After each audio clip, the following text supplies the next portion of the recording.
Good evening.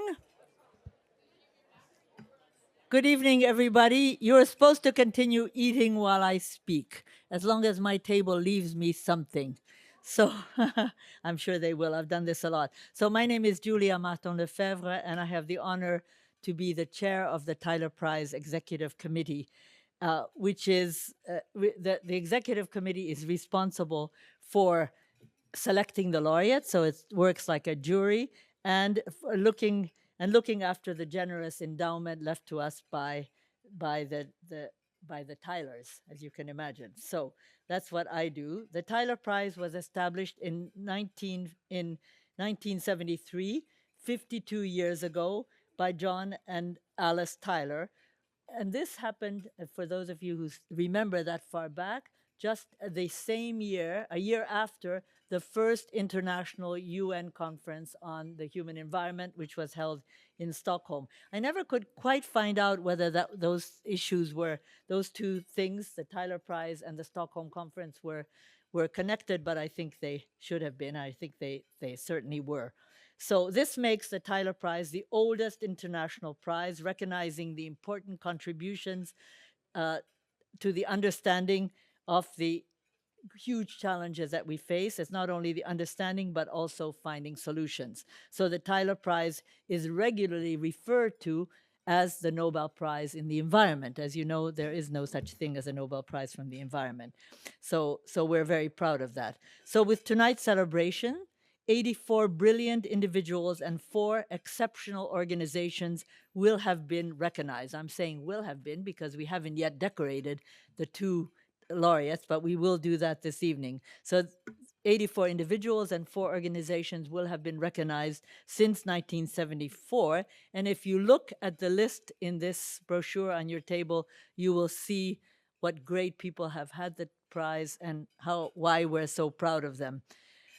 And also of the vision of the Tylers and the Tyler Prize. So we're particularly pleased to be back at this beautiful campus of the University of Southern California for our 52nd anniversary. USC administers the Tyler Prize and its endowment, and as requested by John and Alice Tyler. So I could spend quite some time mentioning the names of the Tyler Prize laureates who are no longer with us. This is one price to pay for such an old environmental prize. So last year we lost Warren Washington and Bruce Ames. I think you have some pictures of them there and over there on the other side. I won't name all the others who have left us, but we pay respects to them on our website, and we are sure that their work continues. So the Tyler Prize is indeed a lifetime achievement and even afterlife. So I do want to, I'm just going to move this a little bit. I want to say a few words about Professor Jan Amend, who was a member of the executive committee of the Tyler Prize, representing the University of Southern California, who suddenly passed in 2024. Jan made great contributions to our discussions, and we continue to remember him. That was a real shock to us. So allow me to make a few brief introductions before we honor our amazing 2025 laureates. So the Tyler Prize Executive Committee, which I have had the honor to chair for the last 10 years, oversees all aspects of the Tyler Prize and acts as a jury for the selection of the laureates. So I'm going to introduce you to the executive committee. Each one has a table here. I'm going to ask you to, I know you'll want to clap, but I think you don't want to see me up here for so long. So let's hold our applause until the very end. I learned that from you, Joe Arvai. Stand up, please. Where are you? There. Where is he? There you are. Good. Thank you. Okay. He represents USC in our committee. I'm going alphabetically. That's why and then Rosina Bierbaum. Rosina, please stand up. There you are. Great. Thank you. It's hard to see from here. Don't clap. Everybody, you'll clap at the end. There are 11 of us, so it's not, and you've already met me, so there are only 8 to go. Chris Boone. Where are you, Chris? I'm going to say one word about Chris, who just moved to USC a few months ago to become the dean of the Sol Price School of Public Policy. He was stolen from another institution. Julia Carabias. Julia, where are you? Julia está aquí. Julia, yeah, everybody. You did a great job moderating that conversation earlier today. Uh, Margaret Catley Carlson. Maggie, where are you? There you are. Okay, great. Nicole Dubillier. Sorry, I should have memorized where everybody is. There she is. Nicole. Stephanie Hampton. Stephanie, great. Jonathan Patz. Jonathan, there you are. Thank you for telling me. It's hard to see from up here. Jim Watson. Okay, Jim, great. And Rashid Sumaila. Rashid, stand up there. Great. What? Are you wearing your medal? No, next time we have to.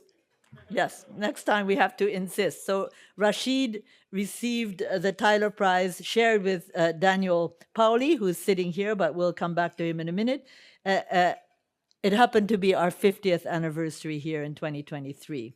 So I also want to introduce Professor Howie Frumkin, who will become a member of the committee next week when we finish our business here. And thanks for being with us, Howie. Howie represents the international health agenda, so it's great to have him. So now you can clap because I think they deserve it. Thank you. Joe, you inspired me earlier today when you said no clapping immediately because so that's very important. So I could, of course, go on, spend a lot of time telling you about the amazing executive committee members who generously give their time and their talents and their contacts to the Tyler Prize. So we all know that nothing works well until you have a good group of people who trust each other and who work well together. And that is the way I can describe the 11 members of the Tyler Prize Committee.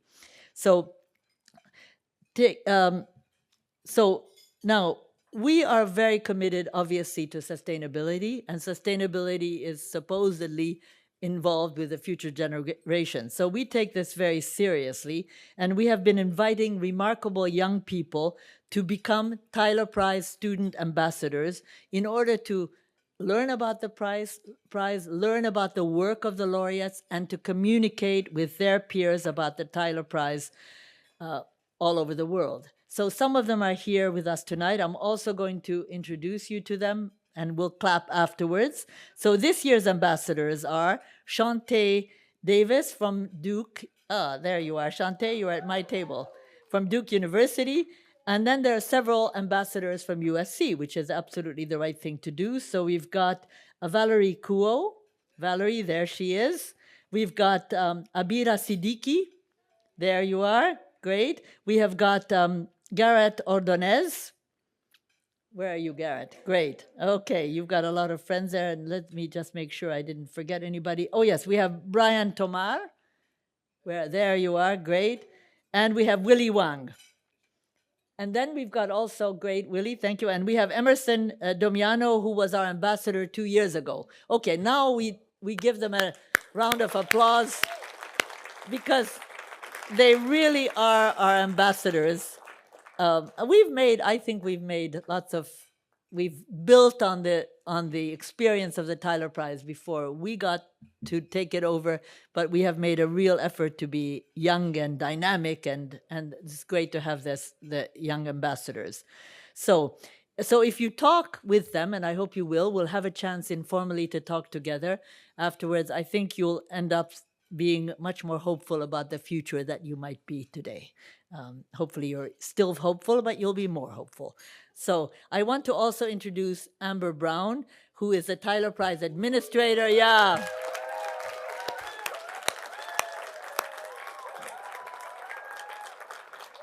I have always...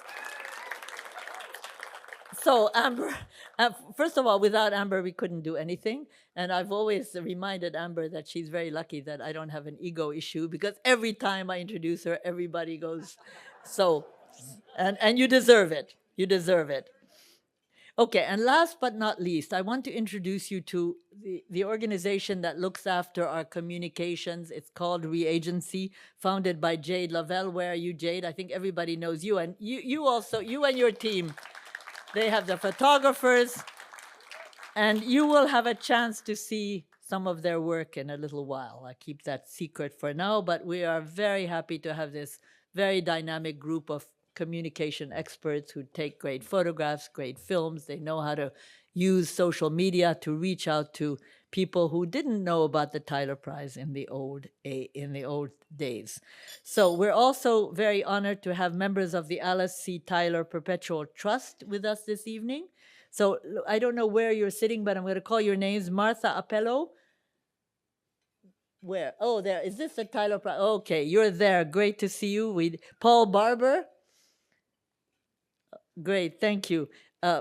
And we have Anders Brown, who is, I think, the chair. Hi, Anders, nice to see you. And John Hoag. So I really hope that the members of the Tyler Trust and also members of Alice Tyler's family, that you appreciate the fact that we're keeping the spirit of your esteemed relative. Every year we do, you know this, and I know you're following our work, but it's great to have you with us when we're at USC. So, yeah. Yeah, look up what they do. It's really very interesting, and it's certainly compatible with what we are about. So we're also fortunate to have some previous Tyler Prize laureates with us. I'm sorry that not all of them got the instructions. Amber, you have to do it the next time. You have to wear your medal. Okay, but some people have. So actually, Birut Galdikas, where are you, Birut? Birute. And Biruta is wearing her medal. So very good. Jane Lubchenko, who is here dressed as she should be in blue as the famous oceanographer, among other things. And Daniel Pauli. Daniel, you're wearing one decoration, but not the medal. And of course, Rashid Sumaila. Rashid, you'll stand up one more time because you're here. You're a member of the committee. So we also have a room full of super interesting people here, as you can imagine, including, of course, the friends and families of the laureates. So I could also spend hours telling you about who we have managed to invite here in this wonderful place, but hopefully we'll have a chance. Hopefully you'll get to know everybody before the end of the evening. So now I'm very pleased and honored to introduce Professor Ishwar Puri, who is Senior Vice President of Research and Innovation at USC. So Ishwar, over to you, please.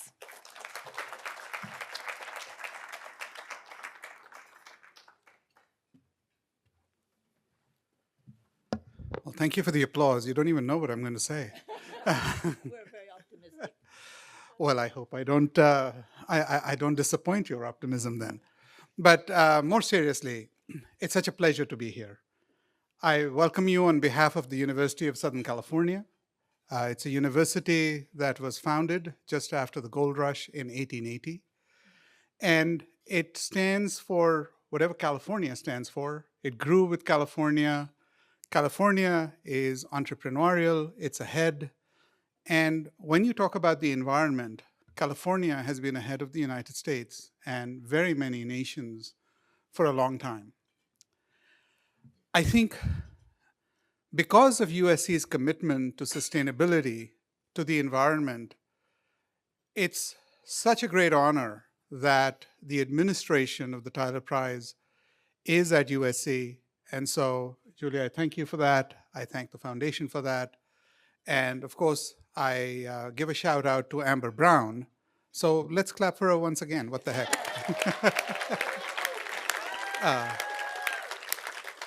I've always wanted to needle Joe Arwai and break his rules, so thank you very much for helping me.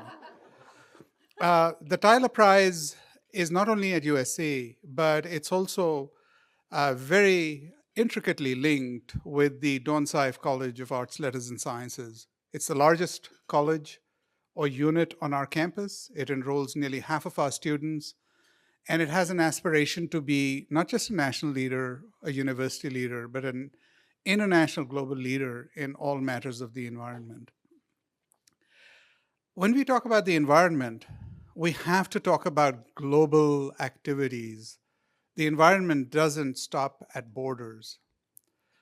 I spent quite a few years in Canada. I hold a Canadian passport, and in Canada, there's a saying that is attributed to the Mi'kmaq elder, the Mi'kmaq tribe in Nova Scotia, of two-eyed seeing.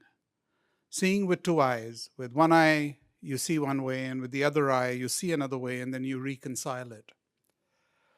I suppose, for those of you who follow philosophy, it's a bit of a Hegelian dialectic that there is thesis, antithesis, and then there's synthesis, but it's actually more than that. It's advocacy with two eyes.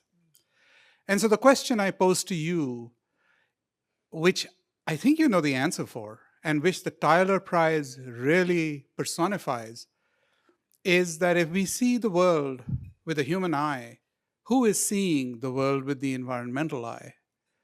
And it's the Tyler Prize laureates who do that. And they become role models then for the rest of us. And through their examples, we're able to see the world through two eyes, the eyes of the environment and the eyes of humans. If we only see the world through one eye, then there'll be catastrophe if you only see the world through the eyes of humans. There's also another saying in Canada, nothing about us without us. And so when we see the world as scholars, we see the world through a lens when we are seeing the world. If you go back to the book by Paulo Freire, Pedagogy of the Oppressed, of actors and subjects, if you only see the world in one way, if you see the world through your own lens, then people are subjects, they don't become actors. And I think that that's another message that the Tyler laureates give us, is to really see the world as the world is and act in that manner. So I'll end there because you're obviously, quite hungry for your entrees. And I expect there to be much more profound speeches after I leave the stage. But I think that these are uncertain times. We have to celebrate environmental activities. We have to celebrate international activity. And I say that as someone who's born in India, who studied in the United Kingdom, studied in the United States, and who worked for a fair bit of time in Canada. And so when you think of the world, it's a global world. Migrant today is sometimes not a respected word, but I think that it's through the intertwined stories of global journeys, of migrations, of two-eyed seeing, of seeing the world with other people, that we can make the world better. And that, I think, is the lesson that I learned from the Tyler Prize. So thank you very much. What a privilege to be here.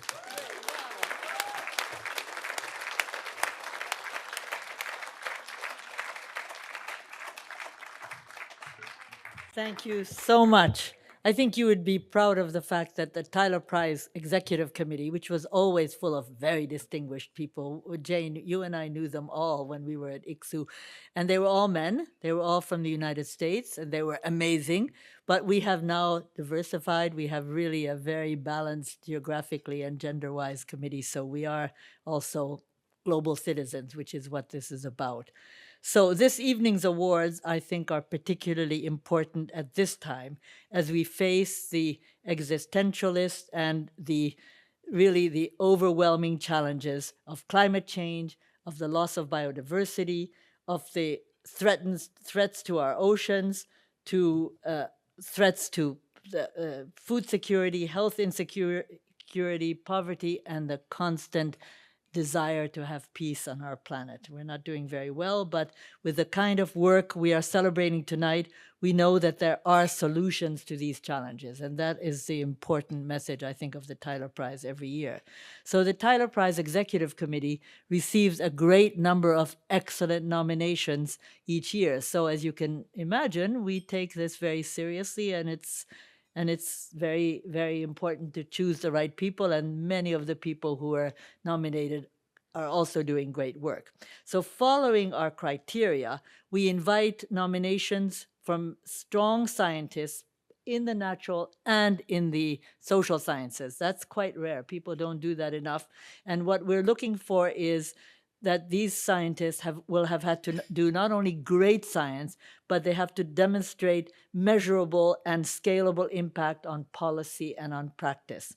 So we also welcome that the nominees should address global inequalities, environmental justice, and demonstrate their interest and their work with younger people. So as you can see, the criteria have become more and more difficult to meet.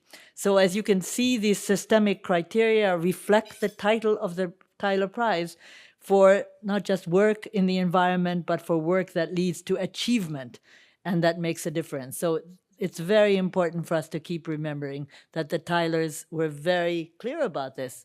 Tyler Prize for Environmental Achievement. So tonight, as you know, we're here to celebrate the 2025 Tyler Prize for Environmental Achievement laureates, Dr. Eduardo Brondízio and Dr. Sandra Díaz. So I'd like to invite you, yes, you will have lots of... So I'd like to invite you to get to know Sandra Díaz a little bit. During my schooling, I was taught that proper nature was wild nature in remote places out there, ideally completely free from human interventions. People in Western industrialized societies are quite disconnected from nature. It can lead to abuse of nature in terms of overexploiting resources. We no longer understand that we depend on nature, and so we are not going to protect those key ecosystem functions. If we're stupid enough not to pretend we're living on a planet, we will collapse civilization. Our disconnection from nature has driven the planet to the edge. To change course, we needed a new kind of vision, one rooted in empathy. My parents were both animal and plant lovers. They taught me to love animals, to love plants, how to look after them, how to cultivate them, how to have empathy with them. What began as a childhood fascination with nature became a revolutionary force in science.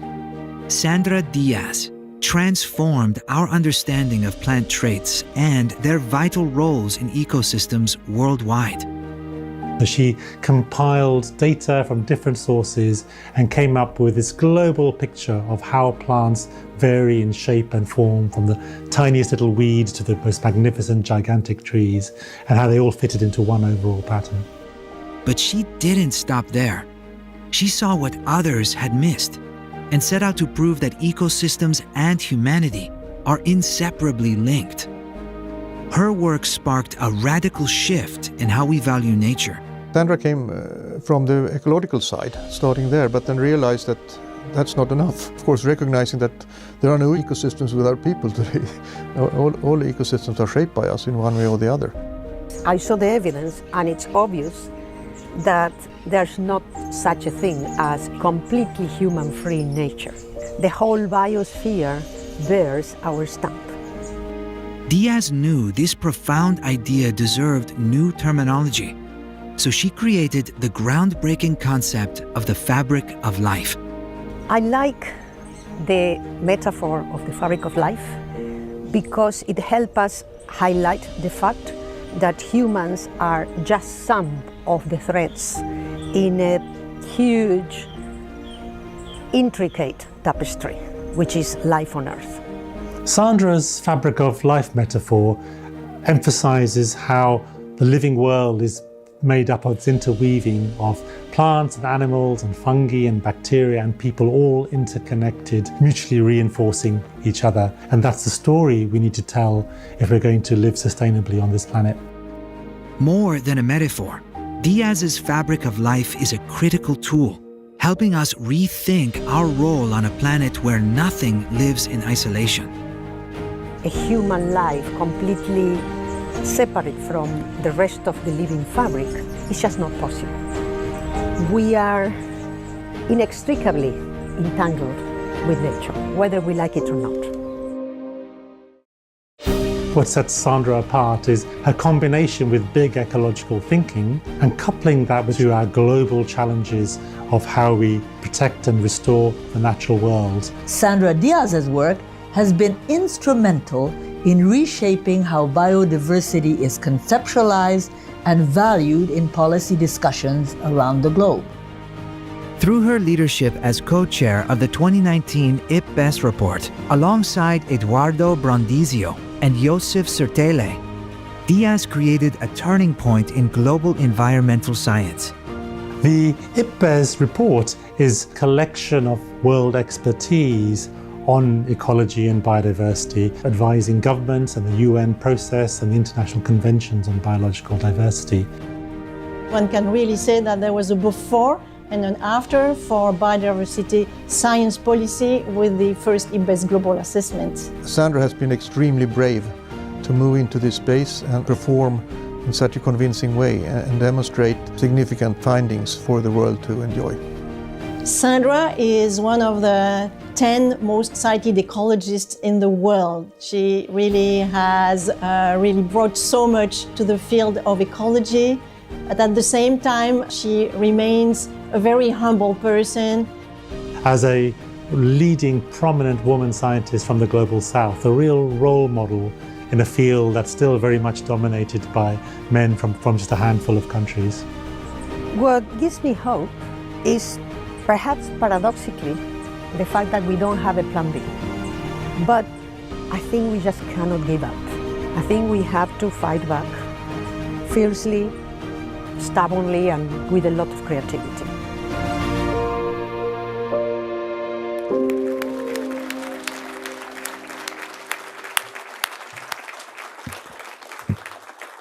So none of us have seen this before, neither has Sandra, nobody. This is a work of reagency and beautiful photography. You'll get to keep the film now, Sandra. And of course, it will be on our website at some point, but this was really great.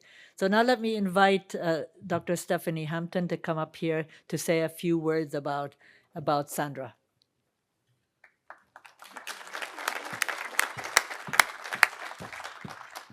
Thanks. Yes, I was not prepared for the little video to be so moving, so well done. Yes. So it really is an honor to be able to introduce Sandra Díaz. And I will keep it brief. I'm going to stick to my notes because I carefully pared it down. She has so many accomplishments, as you know. So Dr. Díaz is not only a leading scientist, but also a leader in the science policy arena. She's a professor at the National University of Cordoba, Argentina, and senior member of the Argentine National Research Council. She is also a Martin School Fellow at Oxford University. She has a long list of professional honors and awards, perhaps summed up by the fact that Dr. Díaz is a member of 10 prominent learned societies, including elected memberships in the Royal Society and the Academies of Sciences of Argentina, the US, France, Norway, and Latin America, demonstrating the high esteem of her peers and colleagues. In 2023, Dr. Díaz was appointed to the Scientific Advisory Board of the United Nations Secretary General, and she led an international task force of over 60 scientists to contribute to the Kunming Montreal Global Biodiversity Framework, which provides guidance for biodiversity policy worldwide. And she also served as co-chair of the 2019 Global Assessment Report on Biodiversity and Ecosystem Services, which you've heard about the impact of that report. It's a landmark that provided the most comprehensive evaluation to date on the state of nature and its contributions to people. More of her inspiring accomplishments are described in your programs. So now I'll actually read the citation. So the citation is for Sandra Díaz. In recognition of your significant contributions to linking functional biodiversity, ecosystem properties, benefits to people, and advancing global biodiversity at the science policy interface. Your profound contributions to the fields of ecology, my field, biodiversity, and global sustainability are unparalleled both in their depth and their global impact. Your research has had a decisive influence on advancing knowledge of global patterns of plant life on Earth and how different facets of nature contribute to the human quality of life. Your work has bridged fundamental ecology with sustainability science to advance global environmental policy, public awareness of the current biodiversity crisis, its links to climate change and social inequality, and the need for transformative change. Your contributions have enhanced our understanding of the diverse ways in which different people relate with the fabric of life and how societies can work together with nature towards a better future with more equitable inclusion of marginalized groups in biodiversity governance, ensuring both ecosystem health and promotion of social justice. So I would invite you to come to the stage, Sandra.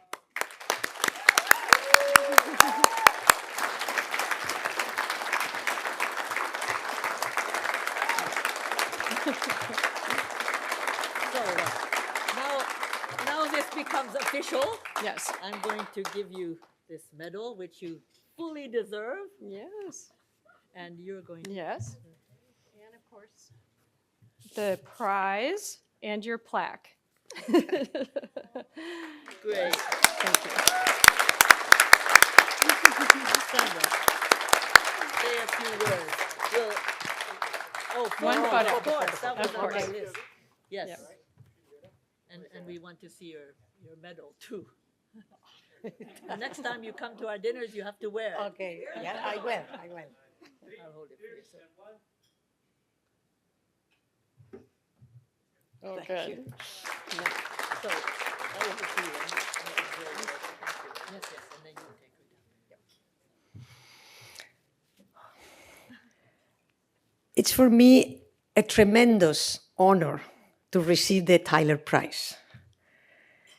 It's even a greater honor considering it's the longest running environmental prize.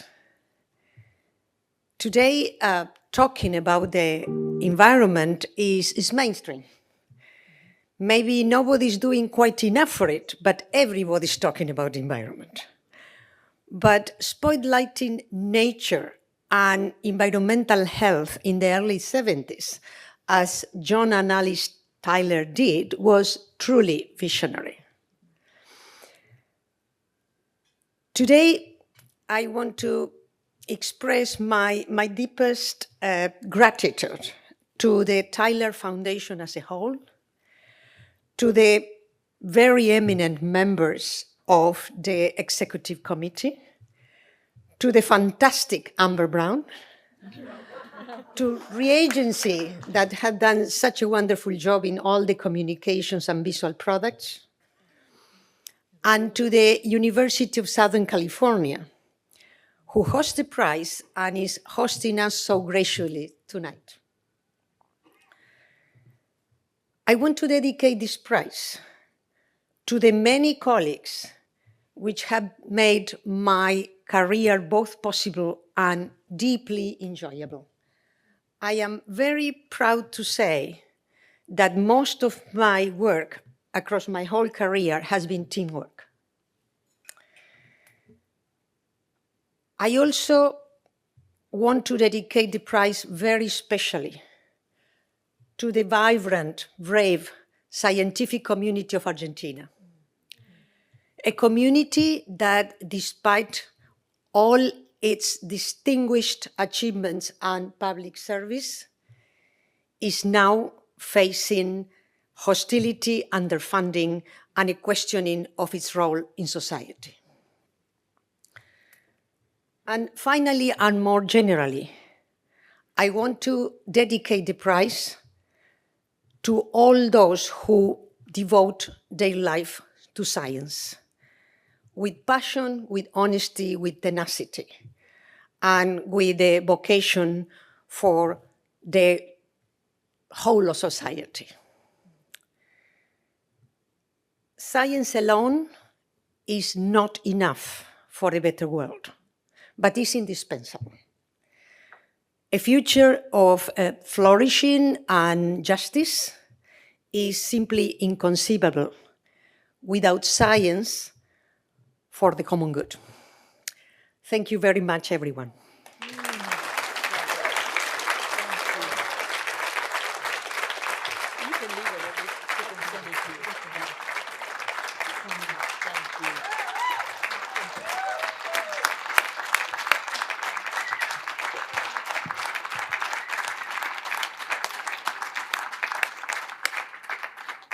Actually, talking about teamwork, that beautiful citation was the work of 11 members of the Tyler Prize Committee. We have one person who's better than the rest of us, but we all had our words to say. All right, so now let's get to know Eduardo Brondízio a little bit better. You haven't seen this, neither have I. We think that nature is made up of We think that nature is made up of intact wilderness or key biodiversity areas. But all of these areas are lived in and managed by people. Some of the world's most biodiverse places aren't untouched. They're cared for by indigenous communities. Globally, indigenous peoples and local communities represent some of the most important players in the biodiversity crisis and climate crisis. They carry millennia of learning about nature. There is 500 million indigenous people, and on their land, we are losing biodiversity less than in other lands. Despite their essential role in conserving nature, indigenous communities are often overlooked in both science and policy. They tend to be invisible to policymakers, but also in part because they tend to be invisible to society.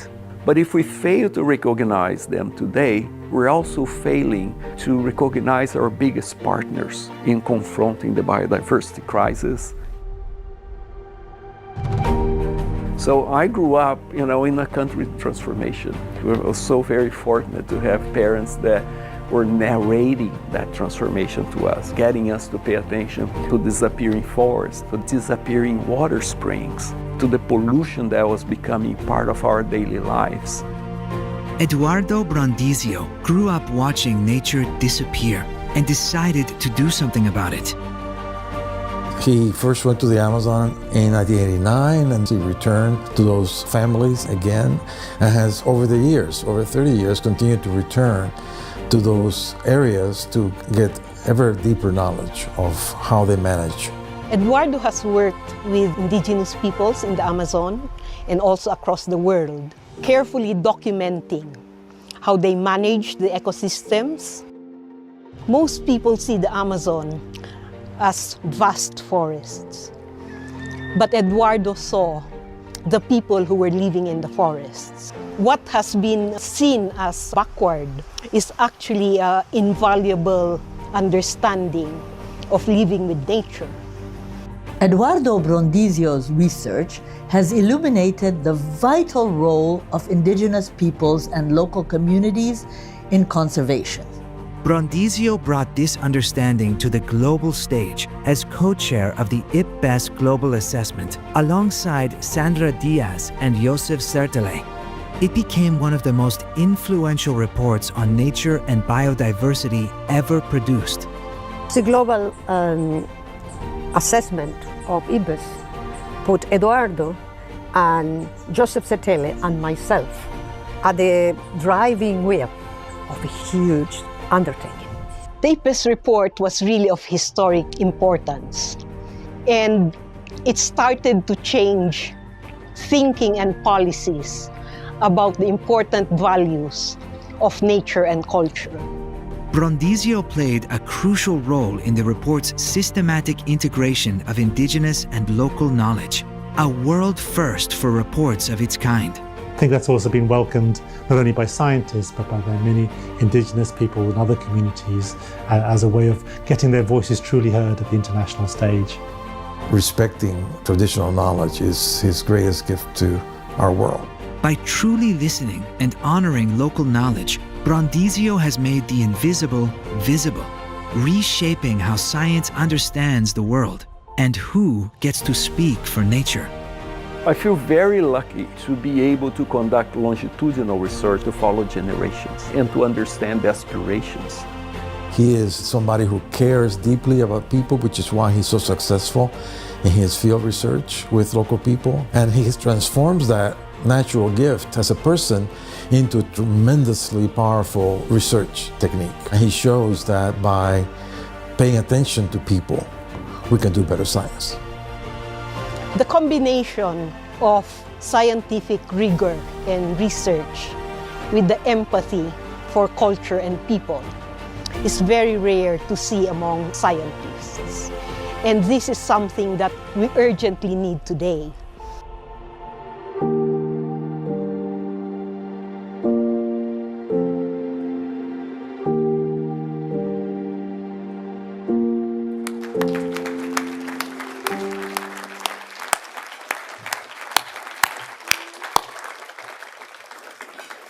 And I'm not sure if you're going to be able to come up here, but it is very moving. And none of us have seen these films. Thank you again to Reagency and to all the people. I wanted to say just a word about Joseph Setele, because I was also on the Bureau of IBESO. We don't have the right, as the members of the executive committee, to nominate someone or to place someone on. We wait for nominations, and he certainly deserves it, so get the word out. I can't guarantee you, but that's why he's not here. You were both selected for your individual expertise. So I'm going to now have the great pleasure of inviting Julia Carabias to come and tell us a little bit more about Eduardo.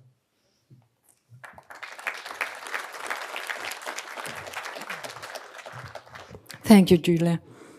It's a great honor to introduce Eduardo Brondízio, and after seeing that, the honor is greater. He is a global authority on human-environmental interaction and socio-environmental changes in Amazon region.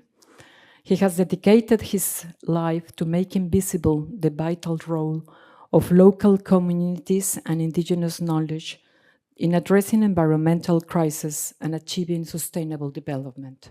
He was born in 1963 in a small city, São José dos Campos, in Brazil, which is located between São Paulo and Rio de Janeiro, and after 6 decades is 1,000% bigger now.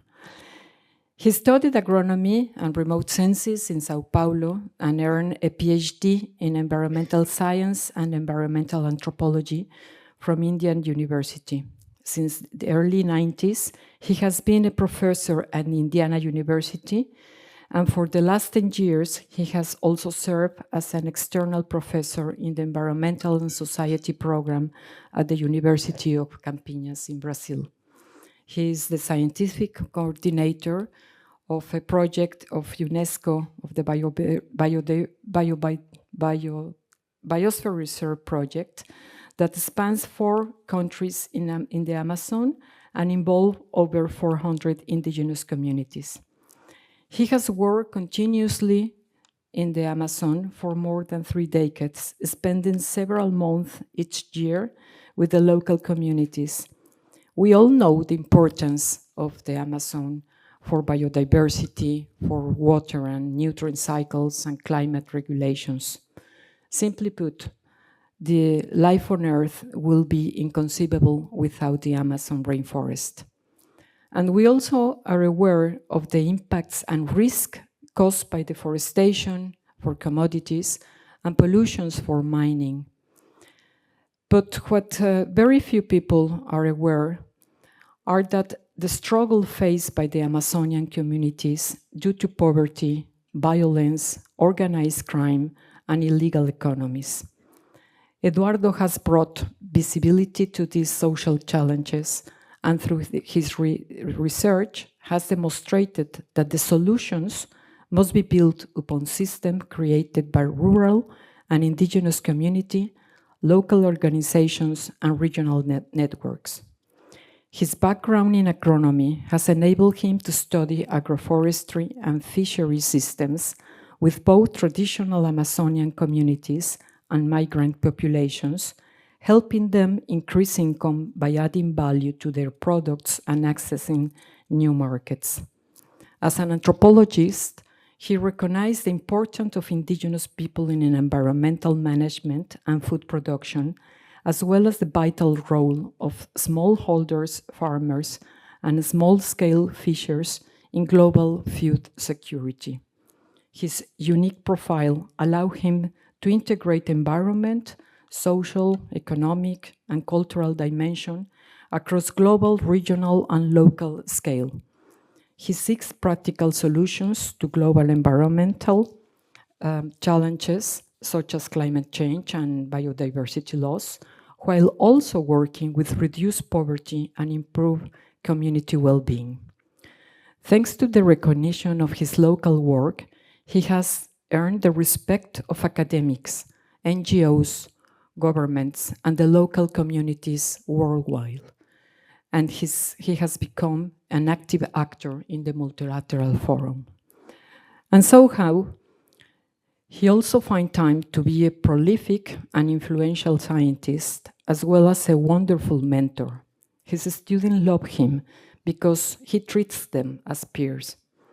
Eduardo is an extraordinary person, committed, and he is always in a good sense of humor and a smile in his face. I'm sure that Eduardo Brondízio feels honored to receive this prize, but I must say that the Tyler Prize should feel just as proud to have Eduardo Brondízio among his laureates. Please, Eduardo, can you come? Did you read the citation? And the citation, sorry. Eduardo Brondízio, in recognition of your pioneer research on human-environmental interaction integrating ethnography, geospatial, and social ecological system analysis of the contribution of rural and indigenous knowledge and practice for food production, environmental management, and governance, and for providing unique insights on the role urbanization and social realities play in shaping Amazonian and global sustainability. Your research in Amazonian linking policies, markets, and environmental change to local decision-making and collective action highlight the dramatic transformation in land management systems, rural-urban mobility, and social vulnerability to climate change, while simultaneously mobilizing international effort to qualify and quantify the regional and global contributions of indigenous people and local community toward global goals for biodiversity and climate. You have paved the way towards hopeful and inclusive approach to environmentally sustainable and social just development. Thank you, Brondízio. Felicidades.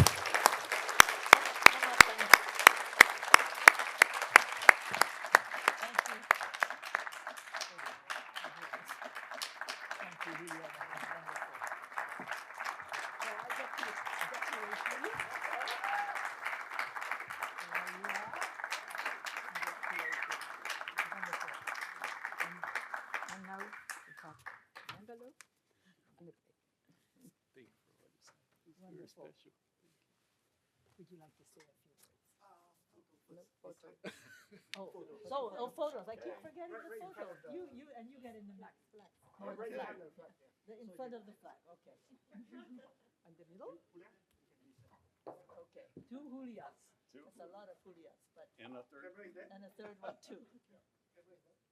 Okay.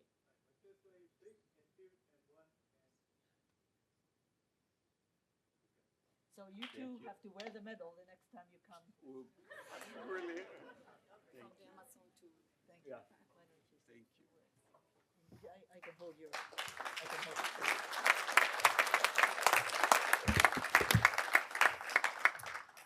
Sandra, I wish I had your talent, but I had to bring some notes.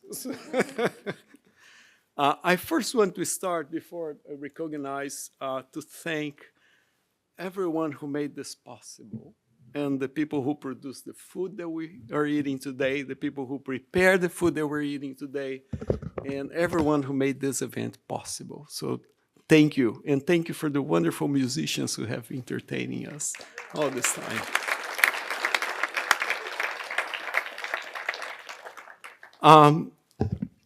I want to thank the Tyler family, the Tyler Foundation, the Tyler Prize.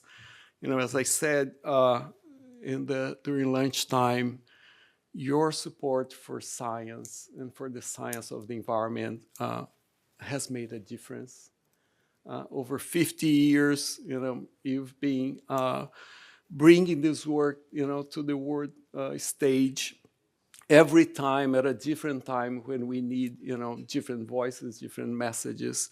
And your support is priceless in that sense. So thank you, for making this possible and for the believing and trusting and, supporting the science that we do. Thank you very much for that.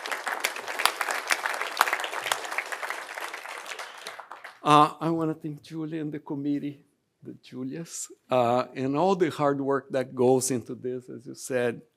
So thank you very much. Reagency has been a wonderful team to work with and to project the voice, that you give us the stage to bring and to bring the kinds of issues, that we work on, to project. And your work has helped us to, to bring that forward. And Amber, you are amazing. I feel like I'm a high maintenance award, but you feel everything is good. And I want to thank USC. Thank you, Dr. Puri, for your wonderful words today. I think it was just sort of a wonderful way for us to to see the word with two eyes, and I really appreciate that word. I want to thank we're here, and many of us are here because many people open the doors for us. Not only our family, but here we have many friends and many mentors and many colleagues who open the door for us. Thank you. Thank you, Emilio. Thank you. You opened the door for me. Miguel, Christina, thank you. I learned to see the Amazon through your eyes. Thank you so much. You were doing the work that we're talking today 50 years ago. You were talking about invisibility 50 years ago. Thank you for that. Thank you, Susanna, who was here during lunchtime, who helped us. Like Sandra, my work is entirely teamwork, entirely. There's not a piece of the work that I have done, without collaborating with colleagues and students. And I'm so honored, Sandra, that many years ago we came, first as the inaugural committee of the Future Earth, and we start to collaborate. It has been a wonderful collaboration. Thank you for reminding me of SEP, our colleague, who served together. We brought the global assessment, to the level that it did. We wish, he is here with us as well. I have to thank so many families and communities and organizations in the Amazon who had the patience of working with us, of being partners in these journeys, and that we're thinking very much about them today. And many other organizations. My department, for 27 years, have opened the door as an anthropology department to interdisciplinary research, and has allowed us to pursue the kind of work that we believe that are not contained within disciplinary walls necessarily, but which is based and built upon the contributions that all those disciplines help us to understand in a very deep way the problems that we have.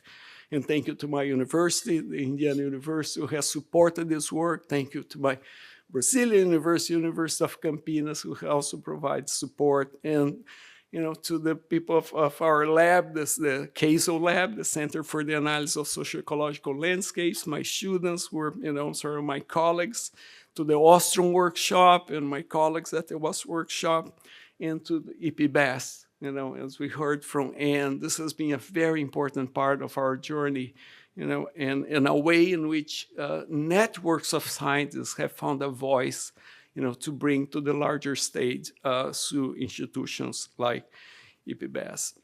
Now, the other part is that, we came here many years ago, and we have our family, but we have many other families that have supported us. So I want to thank all those families, who have become part of this journey with us, and many of the families that are here, Luna representing, all the Castro family, Jenny and Andy who are here, and Miguel and Christine and Emilio, your family. I want to thank the friends that are here, Jack, Jeff, and many others.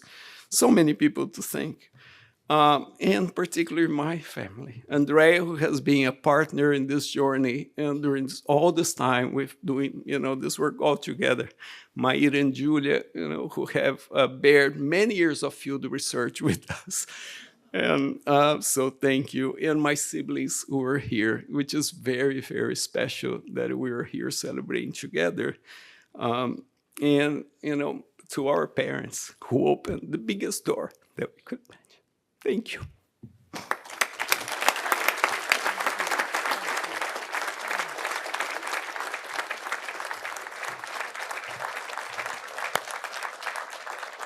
I have to say, one of the most moving scenes of this week was when we came back from a dinner that we had with the laureates and the executive committee, and all of a sudden there was a whole group of family members who were waiting for Eduardo. So you're all here, I think, and you were just there on the corner just waiting, and it was very moving. So we're going to stop and have some food. We have only vegetarian food, and I just want to wish you bon appétit.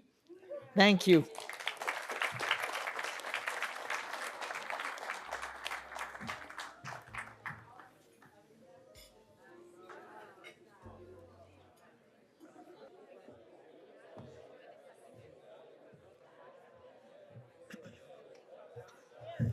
So please, can you join me in thanking these talented musicians from the USC's School of Music? Thank you so much. You all are great. I'm waiting to see you in an orchestra in Paris when I go back pretty soon. But right now you're here learning more about music. It was really great. So now I have the great pleasure of introducing to some of you who may not know him, Rashid Soumaila, who did get the Tyler Prize here two years ago, and he forgot his medal.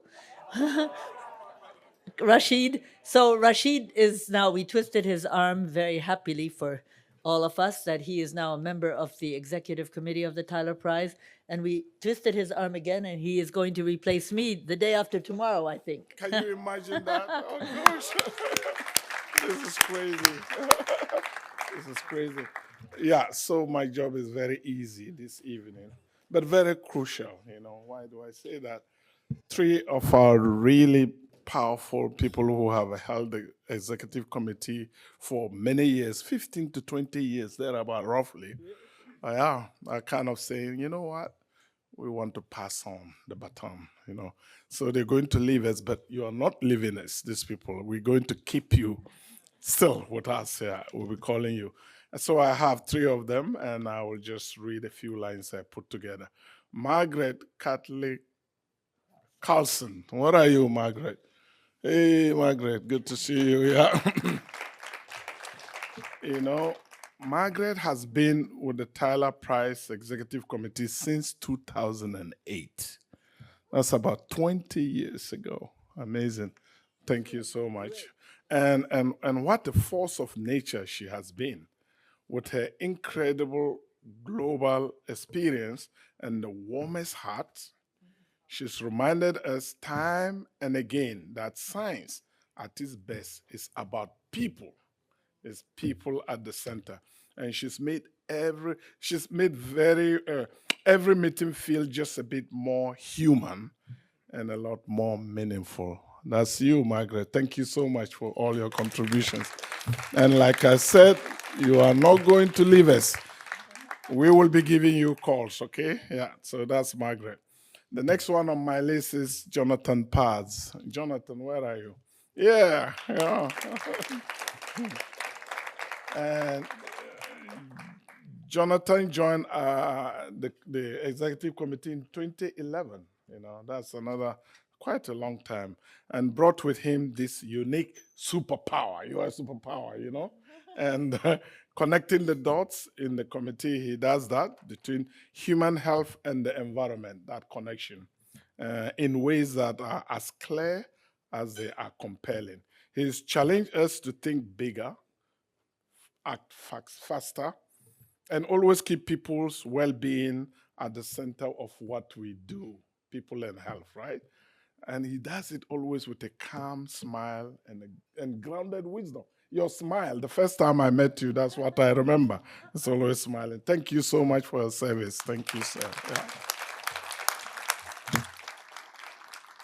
And finally, Julia, are you leaving us? No. Oh my God. Julia came on board in 2012. And since 2015, she served as the chair for 10 years, a decade. Well, that's a oh my gosh, well done. Thank you. So, with her sharp insight, unshakable calm, deep belief in diversity and inclusion, this is really important. I know I'm not supposed to say that in this country today, but I will say it anyway. And Julia, actually, one of the things you've done, and you did mention that, you alluded to that when you talked, is the idea that this prize started in America here at USC by the Tyler family, but actually the goal is to make it global. And she set out with the help of her colleagues in the committee to actually make it global. You can see the committee is very diversified. The winners are diversified, and we will continue doing that, Julia. Thank you so much for everything you have done, and we're so much better for you. When I met her, really, is that the human, the idea of, you know where this, her shirt, do you see her coat there? Yeah, you like it? It's beautiful, isn't it? You know where it is from? Afghanistan. Afghanistan. She pays for this because women in Afghanistan are actually weaving these things just to give them a life in a very difficult place for women. So thank you so much, Julia. You're wonderful. Thank you. That's it from me, and thank you all. Bye-bye. Take over. I'm taking over for one more minute. Thank you very much. One thing you didn't say, which was the biggest compliment I've ever heard, at one point you said... Let me say. It was the intention, but it never got here, you know. So my first meeting, the executive committee meeting, I was just watching her doing her job with all these really clever, tough people, accomplished people. And the way she was doing it, I suddenly said, you know what, Julia? You are cool. You are a cool chair. That is the thing. So that's Julia. Yeah. Thank you. Jane, none of those Nobel Prize winners called me cool at ICSU. They probably called you cool, but yeah. But thank you very much, Rashid. And it is very normal to leave. We were talking that this committee didn't have any term limits at all in the early days, and we decided, I pushed for that. I think it's perfectly normal to be in a good leadership position and then pass it on to other people. But that doesn't mean that any of us, I know Maggie and also Jonathan and I, we will be close to the Tyler Prize. We'll continue to look for great nominees, nominations, and you're not losing any friends, but the committee will have a great new chair, which is very important. So let me just remind you that the Tyler Prize is moving on to its 53rd year, and now the call for nominations, that's the way people do need to be nominated. The call for nominations is already on our website, and the deadline is the 2nd of May. You don't have very much time, but if you have ideas of candidates, they still could be nominated by the 2nd of May. And first of all, the musicians are gone, but I just wanted to also say that, as you can see, we have our ambassadors with us, our youth ambassadors, and we have young musicians. So I'm not getting that much younger anymore, so I think it's time to hand it over to younger people, but we will always be with you. So now I want to ask Amber to come up here, please. Amber, there you are. You're going to tell us about a very nice tradition. Yes, so as everybody knows and everybody wants, the flowers on the table. I don't want to see any fights. But the person whose birthday is closest to June 5th, which is World Environment Day, gets to take the flowers home. I know they're pretty heavy this year, but we try and be very sustainable with our flowers. The woman who does our flowers are great. I reuse the flowers that we do at other events. So, and there's succulents in there that you can replant. So the person with the birthday closest to June 5th just take the flowers home, unless you're flying and you want to give them to somebody else. Okay, so thank you very much. But I want to thank Julia too, because Julia and I have worked together for the last, is it really 10 years? 10 years. 10 years. 10 years. It's been great. And she's a force of nature, and I'm going to miss her terribly. But Rashid, we're going to have some fun, right? We will. And thank you very much. I really appreciate everything that you've done for the Tyler Prize and me. You. And we made a great team. I'm still here tomorrow. Oh, that's right. We have another meeting tomorrow. Yes, we do. Okay, so my final word is that we're going to continue with dessert and drinks on the patio or in the foyer if you want to, if you think it's going to be too cold. And so let's do that. We'll continue out there, and hopefully you'll get to know everybody, and you'll certainly have a chance to talk to the laureates. So thank you all very much, and we continue outside.